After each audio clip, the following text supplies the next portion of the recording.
മഴത്തോന് മുൻപിലെ പുത്തൻ സ്റ്റോറിയിലേക്ക് ഏവർക്കും സ്വാഗതം. ഈ സ്റ്റോറി ഇഷ്ടപ്പെടുവാണെങ്കിൽ സബ്സ്ക്രൈബ് ചെയ്യണേ, അതുപോലെ തന്നെ ലൈക്ക് ചെയ്യാനും ഹൈപ്പ് ചെയ്യാനും മറക്കല്ലേ. അങ്ങനെ ജയിലിൽ പോയി രോഹിത്തിനെ കണ്ട് തിരിച്ച് ബാലേന്ദ്രൻ വരുന്ന വഴിയിൽ ഒരുപാട് കാര്യങ്ങൾ സംസാരിക്കുന്നുണ്ട്. രോഹിത്തിൻ്റെ കുഞ്ഞുനാളിലെ കാര്യങ്ങളൊക്കെ പറഞ്ഞ് ബാലേന്ദ്രൻ വിഷമിക്കുന്നുണ്ട്. ഇതൊക്കെ കേട്ട് അലീനയ്ക്കും മനുവിനും വിഷമമാവുന്നുണ്ട്.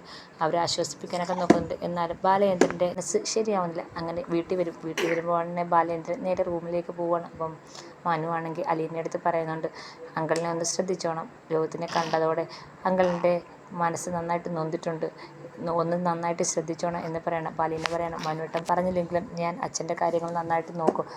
അപ്പോഴത്തേക്ക് കൃഷ്ണമോൾ അങ്ങോട്ട് വരികയാണ്. കൃഷ്ണമോൾ ചോദിക്കുന്നുണ്ട്, രോഹിയേട്ടനെ കണ്ടോ, രോഹിയേട്ടൻ എങ്ങനെ ഇരിക്കുന്നു, എന്തോ പറയുന്നതെന്നൊക്കെ ചോദിക്കുകയാണ്. അപ്പോൾ തന്നെ അലീന പറയാണ്, രോഹിത്താണെങ്കിൽ ആരോടും വലുതായിട്ട് സംസാരിച്ചില്ല, അച്ഛനോട് പോലും സംസാരിച്ചില്ല. ഇനി ആരും അങ്ങോട്ട് കാണാൻ ചെല്ലണ്ടെന്നും ആരെയും കാണുകയും വേണ്ട, ജാമ്യം വേണ്ട എന്നൊക്കെ പറയുന്നതെന്ന് പറയുകയാണ്. അപ്പം മനു പറയാണ്, രോഹി ആകപ്പാടെ മാനസികമായി നന്നായിട്ട് തകർന്നിട്ടുണ്ട്. അവനെ ഈ കേസിൽ പെട്ടതോടെ അവൻ്റെ ആത്മവിശ്വാസമെല്ലാം നഷ്ടപ്പെട്ട് ഇനി പുറത്തിറങ്ങിയാൽ ഇറങ്ങണ്ട എന്നുള്ളൊരു മാനസിക നിലയിലോട്ട് എത്തിയിട്ടുണ്ടെന്ന് മനു പറയാണ്. അവളെയും കൂടെ കണ്ടപ്പോൾ രോഹിയേട്ടൻ ദേഷ്യമായി കാണും, അതായിരിക്കും എന്ന് പറയണം. അപ്പോൾ മനു പറയാണ്, അലീനയുടെ കുത്താനുള്ളൊരു അവസരം കിട്ടിയുണ്ടെങ്കിൽ വെറുതെ വിടല്ലേ എന്ന് പറയണം. അപ്പോൾ കൃഷ്ണമോൾ പറയാണ്, അല്ലെങ്കിൽ ഭൗതേച്ചി അങ്ങനെ അല്ലേ മനുവേട്ട, പിന്നെ പ്രത്യേകിച്ച് പറയാൻ എന്തുവാ എന്ന് പറയാണ്. അപ്പോഴത്തേക്ക് അലീന പറയാണ്, എന്തായാലും ഞാൻ അച്ഛൻ്റെ അടുത്തോട്ട് ചെല്ലട്ടെ, അച്ഛൻ എന്തെങ്കിലും കഴിക്കാനോ കുടിക്കാനോ കൊണ്ട് ചെല്ലട്ടെ എന്നും പറഞ്ഞിട്ട് അലീന അങ്ങ് പോവാണ്. അങ്ങനെ മനു അവിടെ നിന്ന് ഇറങ്ങുകയാണ്. ഈ സമയത്ത് ബാലേന്ദ്രൻ മുറിയിലിരുന്ന് രോഹിത്തിൻ്റെ കാര്യങ്ങളിങ്ങനെ ആലോചിച്ചിരിക്കുകയാണ്.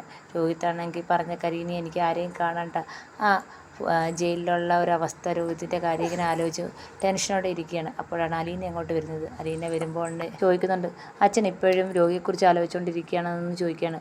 അപ്പം ബാലേന്ദ്രൻ പറയാണ്, അതല്ല വേറെ എന്താ ആലോചിക്കാനാണ്, അവൻ്റെ അവസ്ഥ അതെനിക്ക് താങ്ങാൻ പറ്റുന്നില്ല എന്ന് പറയാണ്.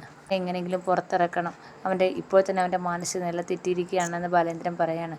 അപ്പോൾ അലീന പറയാണ്, നമ്മളാരും അവന് ഈ ഒരു കുരുക്കി കൊണ്ട് ചാടിച്ചല്ലോ, അവൻ സ്വയമേ പോയി ചാടിയത്. പലപ്പോഴും പറഞ്ഞിട്ടുണ്ട് ആ ഹരിയായിട്ടുള്ള കൂട്ട് വേണ്ടെന്ന്, പക്ഷേ അവൻ കേൾക്കാൻ തയ്യാറായില്ല, അതാണ് ഇങ്ങനെയൊക്കെ ഉണ്ടായെന്ന് അലീന പറയാണ്. അപ്പോൾ ബാലേന്ദ്രൻ പറയാണ്, എന്തൊക്കെ പറഞ്ഞാലും മകനല്ലേ, വിട്ടുകളയാൻ തോന്നുന്നില്ല, അവൻ്റെ ഇന്നത്തെ അവസ്ഥയും കൂടെ ആയപ്പോൾ എനിക്ക് സഹിക്കാൻ പറ്റുന്നില്ല എന്ന് ബാലേന്ദ്രൻ പറയാണ്. എന്തായാലും നല്ലൊരു വക്കീലിനെ വെക്കണം, രോഹിത്തിനെ പുറത്തിറക്കാൻ വേണ്ടുന്ന കാര്യങ്ങളൊക്കെ ചെയ്യണമെന്ന് ബാലേന്ദ്രൻ പറയാണ്. അപ്പോൾ അലീന പറയാണ്, അതൊക്കെ ചെയ്യാം, അച്ഛനാണെങ്കിൽ ഒരു സമാധാനത്തിൽ ഇരിക്കുക, ഗോവർദ്ധനങ്ങളുമായിട്ട് നമുക്ക് സംസാരിക്കാം എന്നൊക്കെ പറഞ്ഞു സമാധാനിപ്പിക്കുന്നുണ്ട് ബാലേന്ദ്രൻ. പിന്നെ എന്തൊക്കെ പറഞ്ഞ് സമാധാനിപ്പിക്കാൻ നോക്കിയിട്ട് ബാലേന്ദ്രൻ്റെ മനസ്സ് നിർത്തിയ രോഹിത്ത് പറഞ്ഞ വാക്കുകളാണ്.